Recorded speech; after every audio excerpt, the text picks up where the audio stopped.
everybody, my name is Amy and I work here at Connections as a Communicative Disorders Assistant for the Talk to Me program. And in today's video, I'm going to talk to you about what to do when you don't understand your child's speech. Sometimes when our children are trying to talk, it can be difficult to understand what they're saying, and this can be due to many reasons. It could be the fact that they're using some jargon, the fact that they are speaking rather quickly, or they might actually have a few pronunciation errors. So sometimes our children are trying to tell us something, they're trying very hard to tell us something, and we're having difficulty deciphering what that message is. And unfortunately, that can often lead to our children being very frustrated. The first strategy is to ask for a replay. And what I mean by that is just asking your child, "Oh, I'm sorry, I didn't quite get that. Can you tell me that again?"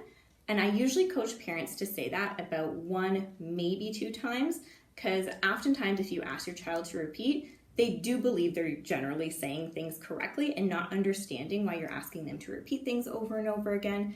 And children will often just say it the exact same way. And unfortunately, often they get louder and louder as maybe their frustration might escalate. So just keep that in mind. Ask for that 1 repetition really nicely, and hopefully you can get a little bit more of the message. The next strategy we go over in sessions is to ask children to show you what they're talking about. So this can be really helpful, especially in very young children, that they can be really, trying to tell you something very important. And if you really have no context or no idea what they're referring to, you can often ask them to, "Oh, show me what you're talking about."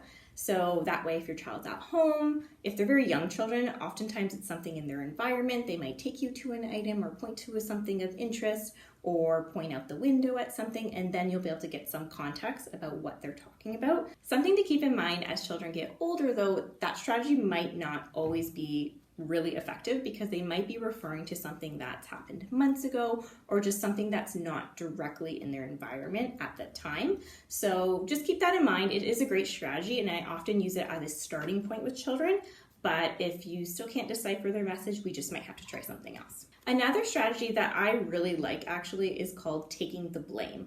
And it may sound really simple and kind of silly, but in sessions, if I don't understand what a child is saying, I will in some way kind of take the blame just for that communication breakdown. So if a child is trying to communicate with me and they're getting a little bit upset because I'm not understanding, I'll take the blame by saying something really simple like, "Oh, you know what? I'm sorry. My ears are just not working today. I'm sorry about that. Maybe we'll try again later," or something like that. Just that simple little comment can really diffuse the situation, and it can really, you see it take the pressure off the child. And it's funny, they kind of think it's funny, like, "Oh, it's your problem then. Okay, that's fine." So it's just a really nice thing because it just helps alleviate that pressure. And when a child is feeling more at ease and more calm, it just creates a more positive interaction and it kind of gives them the confidence to maybe try their message again later. The last strategy I want to talk to you about is identifying or trying to identify at least 1 word of the message.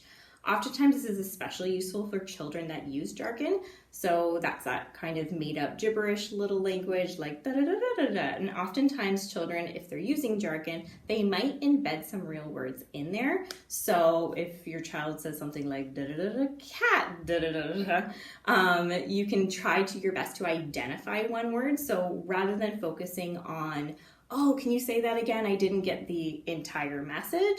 You could say something like, "Oh, I think you're trying to tell me something about a cat.